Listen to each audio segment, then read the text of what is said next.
The sound of the slap cracked through Betty's roadside diner like a rifle shot in a library. Forks froze halfway to open mouths. Coffee cups hovered.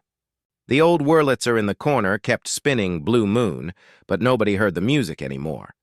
Margaret Chen, 72 years old, silver hair twisted into a neat bun, wearing the same pale blue cardigan she'd worn to her husband's funeral, crumpled to the black and white checkered linoleum. Her reusable grocery bags burst open around her like petals torn from a flower. A carton of eggs split, yolks bleeding yellow across the floor. A bunch of carrots rolled under a stool. A single can of Campbell's tomato soup spun lazily until it bumped the chrome leg of the counter and stopped. Derek Mason stood over her, 6'3", belly straining the buttons of a silk shirt the color of dried blood.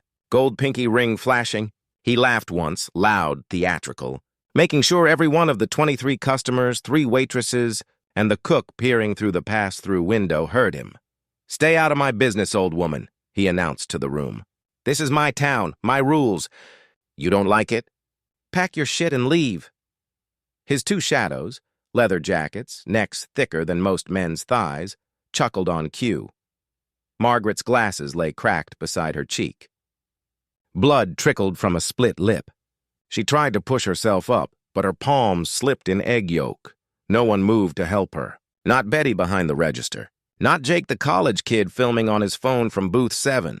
Not even Sheriff Dawson, who happened to be nursing a coffee 2 stools away and suddenly found his napkin fascinating. Derek Mason had ruled Pineville, Oregon, for 5 years the way a spoiled child rules a sandbox, with fists, bribes, and the quiet promise that anyone who complained would wake up to a burning car. He had just made the worst mistake of his life, because Margaret Chen's only son was Marcus Reaper Chen, president of the Hells Angels Oregon chapter, and Marcus was 12 minutes away. But before we watch justice ride in on 2 wheels, let's rewind 3 hours so you understand exactly how a 72-year-old widow brought an entire criminal empire to its knees. My name is Mike, and this is Bike Diaries. If you believe bullies should bleed for what they do to good people, smash that subscribe button and turn on notifications. Let's roll. 3 hours earlier, 8:17 a.m., Margaret locked her little blue house on Maple Street, the one with the white porch swing and the rose bushes her husband David had helped her plant the week before the cancer finally won. She tucked the house key into the pocket of her cardigan, slung 2 canvas grocery bags over her shoulder, and started the 6-block walk to Betty's. She had rehearsed the conversation 100 times in her head. "Mr. Mason, I'm not selling. This is the home my husband and I chose together. Please stop the vandalism. We can be civil neighbors, simple, direct, adult." She had no idea Derek Mason didn't do civil. 2 years earlier, after David's funeral, Margaret had driven out of Portland with a U-Haul and a broken heart. She'd picked Pineville off a real estate website because the photos showed quiet streets, Douglas firs taller than church steeples, and a population of 4312, small, enough that no one would bother an old Chinese lady who just wanted to tend roses and drink tea on her porch. What the website hadn't mentioned was Derek Mason, Derek, had arrived in Pineville the same year Margaret did, fresh from a 10-year stretch in Salem for armed robbery. He'd come into money, nobody knew exactly how, and started buying distressed properties. Within 18 months, he owned half the commercial real estate downtown, the only gas station, the lumber mill, and, quietly, Sheriff Dawson. His plan was simple: raise the old Victorian neighborhood where Margaret lived, along with the entire 1900s block, and build luxury condos, a boutique hotel, and a riverfront casino. Investors from Vegas were already circling. Everyone on Maple Street sold. Some took the generous offers. Some took the slashed tires and broken windows until the lowball offers started looking generous, everyone except Margaret Chen. First offer, market value plus $10,000. Second, plus $20,000. Third, plus $30,000 and a veiled threat about fire safety codes. Margaret sent every real estate agent away with the same polite smile. "Thank you, but this is my home." That's when the trouble started. Week 1. Dog shit smeared on her welcome mat. Week 2. Every window soaked with racial slurs. Week 3. Her Prius keyed from hood to trunk. Week 4. Red spray paint across her garage. Go back to China. She reported every incident. Sheriff Dawson filled out the forms, yawned, and filed them in the circular bin. This morning she'd had enough. She'd heard Derek held court at Betty's every Tuesday. Corner booth, black coffee, 3 sugars, conducting business. Like a cut-rate Tony Soprano, so she walked. The bell above Betty's door jingled at 8:42 a.m. Derek was mid-sentence with a terrified contractor when Margaret approached. "Mr. Mason?" He looked up, annoyed. Recognition flickered. The holdout from Maple Street. "Finally ready to stop wasting my time? I'm Margaret Chen. I believe you've been trying to buy my house." Derek leaned back, smirking at his goons. "Trying? Sweetheart, I don't try. I do. I'm here to ask, no, to tell, you to stop vandalizing my property. I'm not selling. David and I picked that house together. I planted those roses the week before he died. They're all I have left of him. There's no reason we can't be civil neighbors." Derek's smile evaporated. "Civil?" He stood slowly, booth creaking under his weight. "You think this is about being civil? I own the bank that holds Betty's mortgage. I own the mayor's vacation house.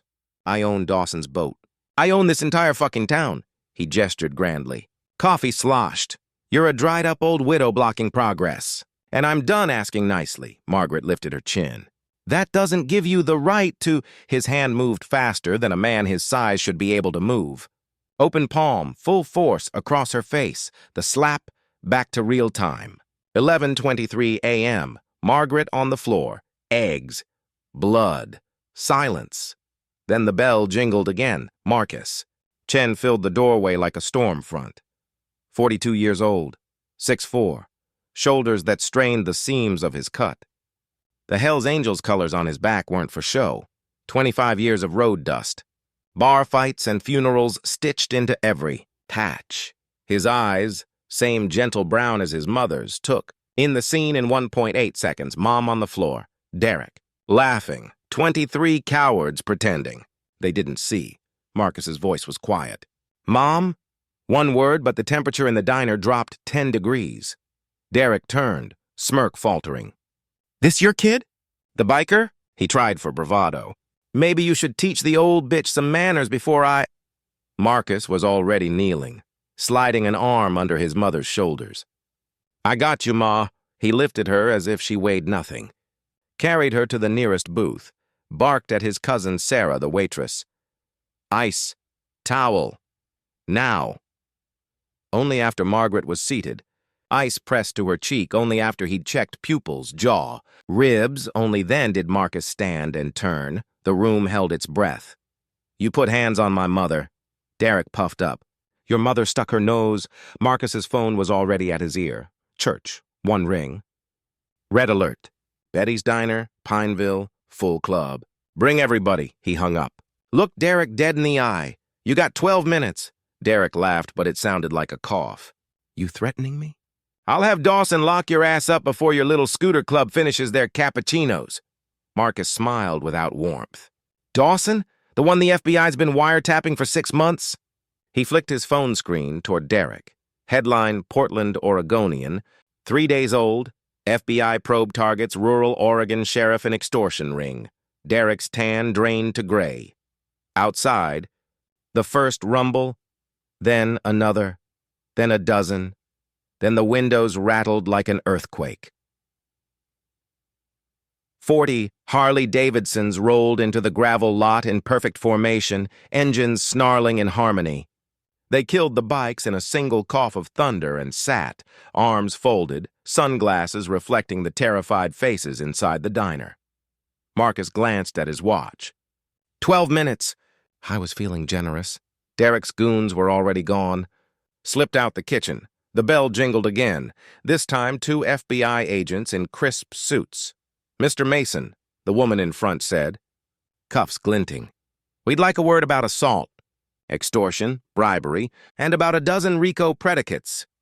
Derek's mouth opened, closed. "I want my lawyer." "You'll need one," Agent Torres said. They marched him past the silent crowd. Camera phones were out now. Nobody afraid anymore. Marcus sat beside his mother, held her hand while Sarah refilled her tea. "I didn't want you involved," Margaret whispered. Marcus kissed her temple. "Ma, when it comes to you, I'm always involved." The next 30 days were a master class in what happens when good men get pissed off. The Hells Angels didn't leave. They parked their bikes along Maple Street and turned Pineville into a construction zone. Day 1. They replaced every broken window Derek's crew had smashed. Day 3 repainted every slur-covered garage. Day 7 rebuilt Mrs. Alvarez's front porch that had, mysteriously, collapsed. Day 14. Poured new concrete for the community center Derek had tried to condemn. They worked for free. Betty fed them. Kids brought lemonade. Old men who'd once crossed the street to avoid the patches now shook hands and swapped war stories. Jake, the college kid with the phone, edited his footage into an 18-minute documentary. Title, "When Bikers Saved Our Town." 10 million views in a week. Netflix bought the rights. 6 months later, they renamed the park Margaret Chen Courage Park. Margaret gave the dedication speech. "I came here for quiet," she said, voice steady. "I found monsters. Then I found angels in leather. Turns out the difference between the two is who they choose to protect." She looked at Marcus, standing behind her, eyes shining. "That's my boy." Derek Mason took a plea. 18 months. Lost everything. Came home broken. 1 year after release, he knocked on Margaret's door. Marcus answered, arms crossed. Derek couldn't meet his eyes. "I don't expect forgiveness. I need to say it to her face." Marcus studied him for a long moment, then stepped aside. Derek knelt on Margaret's living room rug, the same rug that had once been covered in broken glass from his vandalism. "Mrs. Chen, I hit you. I terrorized you. I tried to steal your home.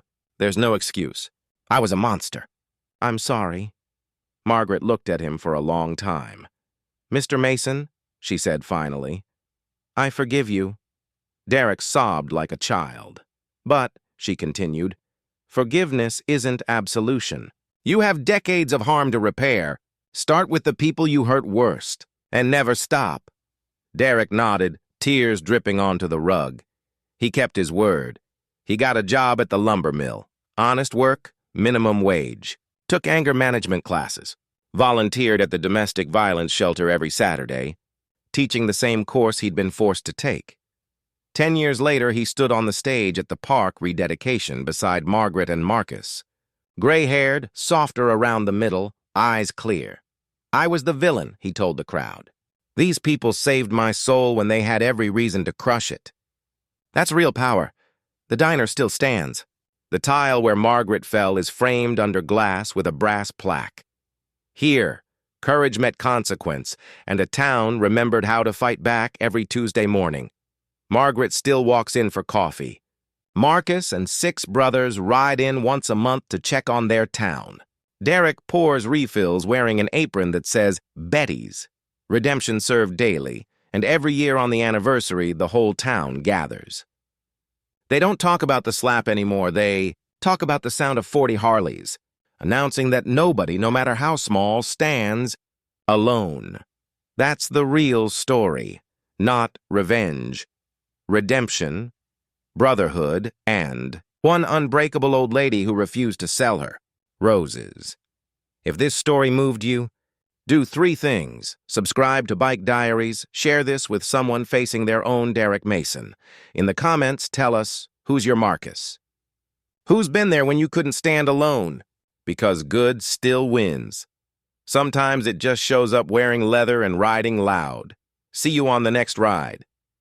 The camera lingers on the framed tile at Betty's diner, the brass plaque glinting under the fluorescent lights. A slow zoom pulls back to reveal the packed reunion, 10 years to the day since the slap. The diner has been expanded into a community hub. One half still serves pancakes and bottomless coffee. The other half is a free legal clinic, a youth motorcycle safety classroom, and a wall of photos titled Before Courage, After Brotherhood. Betty, now 78, hair snow-white, apron still spotless, raises a glass of sweet tea. The room falls quiet. 10 years ago, she says, voice cracking just a little. Violence walked through that door wearing a silk shirt and a pinky ring, but Courage walked in wearing leather and scars. And redemption? Redemption showed up late, in work boots and tears. She turns to Margaret, still elegant at 82, seated between Marcus and Derek. To Margaret Chen, who refused to sell her roses. To Marcus Reaper. Chen, who taught us family isn't just blood, it's who rides for you, and yes. To Derek Mason, who proved even monsters can choose to become men again. The room erupts. Hell's Angels stomp boots in perfect rhythm. Locals cheer. Someone starts chanting, "Enough is enough!" And within seconds, the whole diner is roaring it back. Cut to drone shot, Pineville at golden hour. The old Maple Street block, once slated for demolition, now glows with restored Victorians, rainbow pride flags, solar panels, and a community garden where Margaret's roses have been grafted onto every fence.